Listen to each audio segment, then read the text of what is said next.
तो ब्रेक के बाद स्वागत है आप सभी का। और अब देखिए जिस तरह के हालात बन रहे हैं और आप सभी देख रहे हैं कि मंत्रिमंडल पुनर्गठन के बाद विभागों का बंटवारा हो चुका है और जिस जगह पर हमने चर्चा रोकी थी वहीं से चर्चा आगे बढ़ाते हैं। सुधीर, जो आपने पॉइंट उठाया, जो राजेंद्र राठौड़ कह रहे हैं सलाहकारों को लेकर, उसी से जुड़ा सवाल है। सत्येंद्र जी देखिए, सवाल मेरा ये है कि वैधानिक है या नहीं है ये राज्यपाल देखेंगे, लॉ देखेगा, रूल्स एंड रेगुलेशंस देखेंगे। मैं ये, जहां तक मेरी नॉलेज है, 2 रिटायर्ड आईएएस अधिकारी ऑलरेडी सीएम के सलाहकार थे, 6 और सलाहकारों की जरूरत पड़ी। क्यों? इसलिए क्या डिसीजन लेना मुश्किल हो रहा है सीएम के लिए, या हालात मुश्किल हो रहे हैं कांग्रेस के लिए? स्वप्निल जी, मैं बताना चाहता हूं कि कांग्रेस पार्टी और कांग्रेस के जितने भी तमाम नेता हैं, माननीय मुख्यमंत्री जी गहलोत साहब के जैसे, वो सब लोकतंत्र में विश्वास करते हैं। भारतीय जनता पार्टी की जिस तरह केंद्र में सरकार चल रही है, वहां 2 ही चेहरे नजर आते हैं, अमित शाह और मोदी जी। हम लोकतंत्र में विश्वास करते हैं। सलाह लेना कोई गुनाह नहीं है, सलाहकार नियुक्त करना कोई गुनाह नहीं है। लोकतंत्र के अंदर सबसे चर्चा करके अगर शासन सुशासन दिया जाता है तो राजस्थान सहित मैं समझता हूं हिंदुस्तान में बेहतरीन जनता को शासन मिल सकेगा और सरकार जो काम करेगी वो जनता के हितों के ऊपर काम ले रहे हैं। क्या वो खजाने पर भारी नहीं पड़ेगी? क्या महंगा नहीं हो जा रही है ये सलाह? नहीं, मैं ये बताना चाहता हूँ हमारे जो सलाहकार नियुक्त किए हैं लोक प्रतिनिधि हैं। भारतीय जनता पार्टी की जो पूर्व तक वसुंधरा जी की सरकार थी, उनके जो सलाहकार थे वो व्यापारिक थे, होटल में बैठ के सलाह देते थे। और वो क्या कृत्य करते थे? गुनहगार तो आप हैं। कृत्य क्या करते थे? मेरे कहने से पहले इतना जबरदस्त आपने किया है। हमने नहीं किया है, हमने जनप्रतिनिधि को सलाहकार बना है, किसी बिजनेसमैन को सलाहकार नहीं बनाया। फिर मैं ज्यादा बोलूंगा, आपकी बात मेरी बात पूरी। 2 सेकंड रुकिए निमिषा जी, मैं आपके पास आ रहा हूं। सुधीर, आप कभी भी इंटरजेक्ट कर सकते हैं, कोई तकलीफ नहीं है। मैंने लोकतंत्र की आपको छोटी सी उदाहरण दी कि केंद्र के अंदर जो सरकार चल रही है उसके 2 ही चेहरे हैं, वहां सलाहकार नाम की कोई चीज ही नहीं है। मंत्रिमंडल का कोई नाम का जो रोल होना चाहिए नहीं है। राजस्थान के अंदर वो चीज नहीं है। राजस्थान के अंदर लोकतंत्र के हिसाब से अशोक गहलोत जी के नेतृत्व में सरकार चल रही है और सलाहकार रखना, मैं पुनः मेरे शब्दों को दोहरा रहा हूं, कोई गुनाह नहीं है, कोई गैर संवैधानिक नहीं है। गुनहगार गुनहगार किसे कहते हैं? गुनहगार किसे कहते हैं? निमिषा जी परिभाषित करिए। गुनहगार मेरी बात सुनिए, गुनहगार किसे कहते हैं? किसे कहते हैं गुनहगार? उसको परिभाषित कर देंगे। ठीक है, अब सत्येंद्र जी मेरी बात सुनिए। डेफिनेटली हम भटक जाएंगे, कोई फायदा नहीं है इसका। क्या राजस्थान की जनता ने भारतीय जनता पार्टी को छोड़ के कांग्रेस को स्थापित किया, कांग्रेस को शासन दिया? ये राजस्थान की जनता का गुनाह है, ये राजस्थान की जनता का गुनाह है। मैं आपसे क्या किस बात की गुनाह की बात? मैं आपसे ये कह रहा हूं, मुझे बड़े अफसोस के साथ कहना पड़ रहा है, मुझे बड़े अफसोस के साथ कहना पड़ रहा है, लोकतांत्रिक तरीका सबसे अच्छा है। आप कह रहे हैं कि लोकतंत्र में सुझाव लेना बुरा नहीं है, मैं आपकी बात से सहमत हूं। बिल्कुल नहीं। अब मैं आपसे ये कह रहा हूं कि इतने सलाहकारों की जरूरत लगभग 3 साल तो नहीं पड़ी, इतने सलाहकारों की। देखिए स्वप्निल जी, तो क्या आपने कोई कमी छोड़ी? इनसे प्रश्न कर लीजिए या मेरे से कर लीजिए, या तो निमिषा जी से प्रश्न कर लीजिए या मेरे से कर लीजिए। नहीं, मैं सत्येंद्र जी मैं आपसे पूछ रहा हूं, आप मुझे। मैं बौखला नहीं रहा हूं, आपके शब्दावली से मैं परेशान हूं। आपकी शब्दावली बहुत। निमिषा जी मैं आपके पास भी आऊंगा। निमिषा जी, राजस्थान की जनता को आपसे आराम से बात करूंगा। राजस्थान की जनता ने अशोक गहलोत की सरकार चुनी है, राजस्थान की जनता ने कांग्रेस को चुना है, उनको गुनहगार कह रहे हैं, मैं बर्दाश्त नहीं करूंगा। राजस्थान की जनता का अपमान करेंगे, 2 मिनट रुकिए निमिषा जी, मैं आपसे रिक्वेस्ट कर रहा हूं। देखिए मैं एक व्यक्ति के पास जाके कम से कम 3-4 मिनट बात करता हूं उससे। ये मेरा इस डिस्कशन का यही तरीका है। मैं निमिषा जी मैं आपके पास आऊंगा और फिर मैं आपसे सिर्फ आपकी बात करूंगा। मैं अभी फिलहाल सत्येंद्र जी से मेरा ये एक लास्ट सवाल है, मुझे ले लेने दें, मेरे को उसका जवाब सुन लेने दें। सत्येंद्र जी मैं ये कह रहा हूं 3 साल इतने सलाहकारों और इतनी सलाह की जरूरत नहीं पड़ी, क्या बदला? मैं एक बात कहना चाहता हूं स्वप्निल जी आपको, माननीय अशोक गहलोत जी सबसे सलाह लेते हैं, सबसे संवाद स्थापित करते हैं और उसी के अनुरूप वो शासन करते हैं। सलाह की जरूरत पहले भी थी, सलाह की जरूरत आज भी और सलाह की जरूरत भविष्य में भी रहेगी, क्योंकि हम लोकतंत्र में विश्वास करते हैं, संविधान में विश्वास करते हैं, इसलिए हमारा सलाहकार नियुक्त करना कोई गलत नहीं। देखिए अब इधर ये बात है ना सुधीर जी। सुधीर मैं आपके पास आ रहा हूं इस सवाल के साथ। देखिए सलाहकारों में से ये एक सलाहकार है जिनका कल बयान सुनने लायक था। वो सलाहकार है रामकेश मीणा। उन्होंने कहा कि सचिन पायलट के दबाव में निर्दलीय और बसपा से आए विधायकों को मंत्रिमंडल में जगह नहीं मिली, तो सलाहकार तो वैसे ही नजदीक रख लिए। देखिए, ये बात सही है कि किसको कितना और राजनीति में कितना बयान देना चाहिए। मैं समझता हूं कि रामकेश मीणा जी से पार्टी के स्तर पर यह पूछा जाएगा, लेकिन जो चीज चल रही है वो किसी न किसी रूप में राजनीति में बाहर आ ही जाती है, और वही हुआ। और बेहतर तरीके से सत्येंद्र भारद्वाज जी ज्यादा बता पाएंगे इस मामले में कि जब सलाहकार नियुक्त कर लिए, जब पार्टी में किसी तरह की कोई गुटबाजी नहीं रही है, जब अब तक ये कहा जाता रहा है कि 2 गुट काम कर रहे हैं और उनको वर्तमान मंत्रिमंडल में दूसरे गुट को जगह यहाँ पर दी जानी बाकी है, और इसीलिए मंत्रिमंडल पुनर्गठन हो रहा है और हुआ भी। और उसी मंत्रिमंडल पुनर्गठन में दूसरे गुट के तमाम गए भी, बाकायदा प्रेस कॉन्फ्रेंस भी होती है, और अब एक साथ 2023 की तैयारी की बात दोनों ही गुट कर रहे हैं। अब सवाल ये रखता है कि रामकेश मीणा जी ने ये प्रश्न क्यों उठाया जब प्रेस कॉन्फ्रेंस हो जाती है पायलट की। वो कहते हैं कि हम एक हैं 2023 की तैयारी करें, सारा जो कुछ हुआ सबने देखा, लेकिन वो सब कुछ आके ढोल दिया गया मीडिया के ऊपर। ये नहीं होना चाहिए। इसका बेहतर जवाब सत्येंद्र जी दे पाएंगे कि ऐसा क्यों है। तो पूछिए, आप वहीं पूछ लीजिए। क्यों सत्येंद्र जी, क्यों आप बताएं क्यों ऐसा हो रहा है। ठीक है, मैं एक तो बात बताना चाहता हूं कि कांग्रेस पार्टी के अंदर कोई गुट वाली बात नहीं है। पहले भी इस बात को बहुत तो अच्छी तरह फिर होटल में जमा होने की कहां गुंजाइश हो गई। मुझे एक बात पूरी तो कर लेने दीजिए। गुटबाजी की कोई बात नहीं है। होटल में जो जमा हुए थे उन्होंने भी कोई हाईकमान से बात करने के लिए समय मांगा था, इसलिए इकट्ठे हुए थे। कुछ अगर उन्होंने गलतियां करी थी तो उन्होंने उस पर ऊपर पश्चाताप किया है। और आदरणीय अशोक गहलोत जी के नेतृत्व में जो सरकार काम कर रही थी, कांग्रेस पार्टी की जो सरकार काम कर रही थी, उसे ताकत देने के लिए वापस वो सब कांग्रेस परिवार के सदस्य थे। परिवार में कोई बात हो सकती, उसका मतलब ये नहीं कि वो बात को नहीं रखे। हमारे परिवार के अंदर लोकतंत्र है, कांग्रेस पार्टी के अंदर लोकतंत्र है। हम भारतीय जनता पार्टी लगातार मीडिया बोलता था कि कांग्रेस में गुटबाजी है और कांग्रेस उसे नकारती रही, लेकिन उसके बाद वो गुटबाजी सड़कों पर आई और सबने देखी। आप कब तक उसे नकारते रहेंगे जो चीज सामने दिख रही हो? एक बार आप ऐसा कर चुके हैं, क्या दूसरी बार भी वही तो नहीं हो रहा? और उसी पर नजर रख रही है बीजेपी, है ना? निमिषा जी, मैं आपको ये बोल रहा हूं, आप तो लगातार कह ही रहे थे कि पुनर्गठन होगा नहीं, कि ये जाएंगे नहीं। अब मैं आपसे ये कह रहा हूं कि अगर आप क्या इसमें मौका तलाश रहे हैं, इसलिए घी डालने की कोशिश कर रही हैं, या कुछ और रीजन है? ये स्वप्निल जी, ये कांग्रेस का अंदरूनी उठापटक है जो अपनी स्थापना से लेकर अभी तक, सत्येंद्र जी को आधा अधूरा इतिहास आपने देखा होगा, तो स्थापना से लेकर अभी तक कई गुटों में विभाजित होती आई है। इसीलिए मैं बार बार पूछती हूँ, पंजाब, छत्तीसगढ़, राजस्थान की कांग्रेस में क्या पार्टीशन है वो स्पष्ट करिए आप। और अभी इन्होंने जो राजनीतिक रूप से बीजेपी में अगर पार्टीशन है तो बीजेपी को स्पष्ट करना चाहिए। देखिए, भारतीय जनता पार्टी विश्व का सबसे बड़ा राजनीतिक दल है और यहाँ पर अलग मत भिन्नता हो सकती है, लेकिन राष्ट्रहित सर्वोपरि है। आज राजस्थान में यदि कांग्रेस बैसाखी पर बैठी हुई है, बैसाखी पर बैठ करके जिन लोगों ने संभाल रहे, अरुण सिंह भेजे गए ना।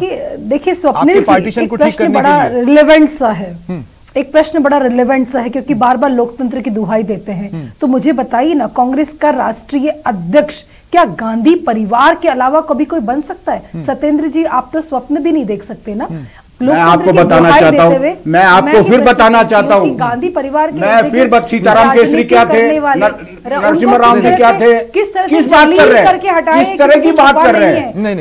कितने नाम गिनाऊं मैं आपको? कितने नाम जी का क्या हाल हुआ? स्वतंत्र आंदोलन से पहले की बात कर रहा हूँ आप, स्वतंत्रता आंदोलन से पहले के बच्चों के नाम गिनाऊं आपको मैं? छुपा नहीं है निमिषा जी, रटी रटाई बातें, जनता को गुमराह करने वाली बातें मत बोलो। देखिए, स्वतंत्रता आंदोलन से पहले की बात कर रहा हूं, स्वतंत्रता आंदोलन से पहले मैं बताऊंगी क्यों गुमराह कर रहे हैं? एक्सट्रीमिस्ट और मॉडरेट्स में बटी हुई, ये उदारवादी उग्रवादी में झूठ बोलेंगे, याचक बन के मैं विरोध करूंगा। ब्रिटिश सरकार के सामने घुटने टेकने वाली कांग्रेस याचक बनी रही हमेशा। याचक बन के आपने स्वतंत्रता मांगी और लगातार हम सबको याचक बना के रखा। आज मैं ये पूछूं सत्येंद्र जी से कि मंत्रिमंडल विस्तार हुआ है यहाँ पर, आप ये बताइए ना, आधार क्या है? आपने 6 जो अपने सलाहकार मलाईदार दिए हैं उनको सुविधाएं देने की आप बात सवाल हो गया, तो क्या आप उसका उन्होंने जवाब देने की कोशिश की? नहीं, ये प्रश्न तो मेरा भी तो है ना। आप ये बोल रहे हैं सलाह तो हम ले सकते हैं, मैं बीच में बोलूंगा, सलाह तो हम ले सकते हैं, मौका दीजिए, मैं बीच में बोलूंगा। नहीं बोले, क्या बोल रहे हैं, बोलिए। अब सुन लीजिए, जवाब सुन लीजिए। आप सवाल पूछ रहे हैं तो जवाब सुन लीजिए। अपना गिरेबान के साथ अपनी नीति मैं स्पष्ट चुप था, इनको भी चुप करवा दीजिए, मैं जवाब देना चाहता हूं। अब जवाब ले लीजिए, आपने जो सवाल पूछा फिर मैं आपसे पूछता हूं। हाँ सत्येंद्र जी, मुझे बहुत अफसोस के साथ कहना पड़ रहा है कि निमिषा जी जो बात कहती हैं उसके बारे में इनको पता नहीं है। हमने हिंदुस्तान की जनता ने भीख मांगी, अफसोस है उन स्वतंत्रता सेनानियों के लिए जो ये शब्द इस्तेमाल कर रहे हैं। बिल्कुल कांग्रेस नहीं, वो कांग्रेस की बात, स्वतंत्रता के लिए हमने भीख मांगी, वो स्वतंत्रता सेनानी उन शहीदों के ऊपर इन्होंने प्रश्न कर दिया है। इसको मुझे बड़ा अफसोस है, जिस तरह इन्होंने अभी आ गई आपकी बात आ गई। निमिषा जी सुनिए ना, निमिषा जी सुनिए, निमिषा जी सुनिए, बहुत अफसोस। देखिए मैं, निमिषा जी आप बात कर रही हैं कि कांग्रेस में फूट है, कांग्रेस में शुरुआत से फूट रही। हम राजस्थान में बीजेपी में क्या देख रहे हैं, हम राजस्थान में बीजेपी में क्या देख रहे हैं, उस पर अगर आप कुछ जवाब दें।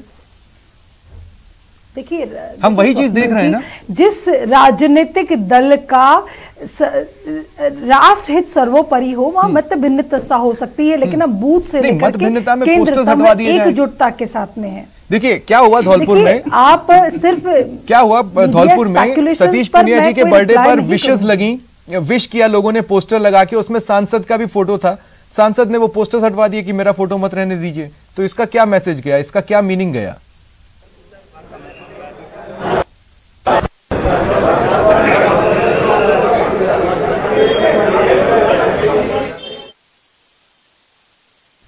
जी महेश बात करें आप।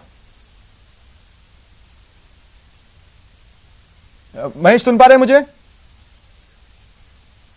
स्वप्निल हमारे साथ में यहाँ पर, जी बिल्कुल मैं आपको सुन पा रहा हूँ स्वप्निल, और मैं यहाँ पर पहुंचा हूँ भंवर सिंह भाटी जो पहले उच्च शिक्षा विभाग देख रहे थे, अब उन्हें ऊर्जा विभाग की जिम्मेदारी दी गई है। यानी कि अब जो बिजली से संबंधित जो बड़ा विभाग है, बड़ा महकमा है, वो भंवर सिंह भाटी उस शिक्षा मंत्री के तौर पर पहले यहाँ पर कई सारे कॉलेजों को खोल करके उन्होंने अपनी उपलब्धियां जो है 2 दिन पहले ही हमसे साझा कर रहे थे कि बहुत सारे कॉलेजेस जो है उन्होंने खोले हैं। और अब उच्च शिक्षा विभाग देखने के बाद में इस मंत्रिमंडल पुनर्गठन में उन्हें ऊर्जा मंत्रालय की जो जिम्मेदारी, ऊर्जा विभाग की जो जिम्मेदारी है वो उन्हें यहाँ पर सौंपी गई है। और यहाँ पर अभी पहुंचे हैं, हमारे साथ में बातचीत के लिए मौजूद है और मंत्री भंवर सिंह भाटी से यही जानने की कोशिश है कि किस तरह से उनकी जो प्राथमिकताएं हैं वे यहाँ पर रहने वाली है। प्राथमिकताओं को लेकर के एक बार फिर बात करेंगे। सर भाटी साहब, किस तरीके से प्राथमिकताओं को आप देख रहे हैं ऊर्जा विभाग में? उस शिक्षा विभाग ने, आपने कहा कि बहुत सारे कॉलेजेस खोले, बहुत सारे क्वालिटी एजुकेशन पर आपने फोकस किया, अब किस तरीके से आपका फोकस जो है ऊर्जा विभाग में रहने वाला है? देखिए, ऊर्जा के क्षेत्र में राजस्थान के लोकप्रिय मुख्यमंत्री अशोक गहलोत जी के द्वारा पिछले 2.5 सालों में बहुत सारे काम हुए हैं। मैं कहना चाहूंगा कि किसानों को जो बिजली के बिल में राहत देने का काम मुख्यमंत्री जी ने किया है, प्रति माह 1000 रुपए किसानों को सब्सिडी के रूप में, छूट के रूप में देने का निर्णय हुआ है। उससे बड़ी संख्या में राजस्थान में किसानों को राहत मिली है। उसके साथ साथ राजस्थान के मुख्यमंत्री अशोक गहलोत जी का मैं आभार प्रकट करता हूं कि मुझे एक बहुत ही महत्वपूर्ण जिम्मेदारी दी गई है और इस जिम्मेदारी को पूरी तरह से निभाने के लिए विभाग के अधिकारियों के साथ बैठ करके पूरी रिव्यू मीटिंग करके जो भी दिक्कतें हैं, हमारा मिशन ये रहेगा कि अंतिम छोर पर बैठे हुए व्यक्ति को गुणवत्तापूर्ण बिजली मिले, किसानों को समय पर बिजली मिले और जो वंचित उपभोक्ता हैं जिनको आज तक कनेक्शन नहीं हुए हैं, चाहे कृषि के कनेक्शन है, चाहे घरेलू कनेक्शन है, या गांव और डाणी में बैठा हुआ वो किसान जिसको आज भी जिसकी डाणी में लाइट नहीं पहुंची है, तो उन तमाम घरों तक बिजली पहुंचाना। और बिजली के क्षेत्र में राजस्थान जिस प्रकार से सोलर के क्षेत्र में आत्मनिर्भर बन रहा है, राजस्थान सोलर के क्षेत्र में आगे बढ़ रहा है। आने वाले समय में राजस्थान के हर घर तक समय पर गुणवत्तापूर्ण बिजली देना और एक सस्ती और सुलभ बिजली देना हमारा उद्देश्य रहेगा। और मैं समझता हूं क्षमता आपने कहा कि बढ़ा रहे हैं हम, कैपेसिटी जो बढ़ाएंगे, लेकिन साथ में जिस तरह की समस्याएं बीते दिनों देखने को मिली है, कोयला को लेकर के जो संकट है प्रदेश में खड़ा हो गया था, कमोबेश इस तरह की स्थिति नहीं चाहेंगे कि वापस से दोबारा बने, तो इसको लेकर के किस तरह के प्रबंध रहेंगे? देखिए, कोयले की कमी पूरे राष्ट्रीय लेवल पर थी और कोयले का नियंत्रण भी केंद्र सरकार के हाथों में रहता है, लेकिन अचानक जो परिस्थितियां बनी, मुख्यमंत्री जी ने और हमारे उस समय के माननीय मंत्री बीडी कल्ला साहब ने त्वरित कार्रवाई करते हुए उस समस्या के समाधान के लिए तत्काल कदम उठाए और बहुत जल्दी उस समस्या का समाधान भी हुआ। आने वाले समय में भी इस प्रकार की कोई, आज की तारीख में ऐसी कोई स्थिति नहीं है, लेकिन आगामी समय में कोयले की वजह से या कोयले की कमी की वजह से राजस्थान के लोगों को कोई तकलीफ नहीं हो, उसके लिए विभाग के अधिकारियों के साथ, पूरे डिपार्टमेंट के साथ बैठ करके मीटिंग की जाएगी और इस प्रकार के पुख्ता प्रबंधन करने का हम कदम उठाएंगे कि दोबारा इस प्रकार की कोई दिक्कत नहीं हो।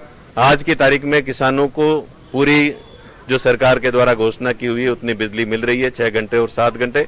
घरेलू उपभोक्ताओं को भी पूरी बिजली मिल रही है। बिजली के दाम तो लगातार बढ़ते गए हैं और वो एक समस्या जो है आम जन को खासी झेलनी पड़ी रही है। तो ऐसे में क्या ये अश्योर किया जा सकता है कि बहुत ज़्यादा दामों में बढ़ोतरी नहीं रहे, क्योंकि महंगाई पहले से ही कमर तोड़ रही, पेट्रोल डीजल के दाम पहले ही बढ़ चुके हैं और जो शुल्क जो बढ़ते हैं वो सबसे ज़्यादा बिजली पर बढ़ते हैं, सबसे ज़्यादा उपकर जो लगते हैं वो बिजली पर लगते हैं। इस लिहाज से बहुत ज़्यादा परेशानी का जो सामना है वो जनता को इससे करना पड़ता है। किस तरीके से इस स्थिति को निपटेंगे?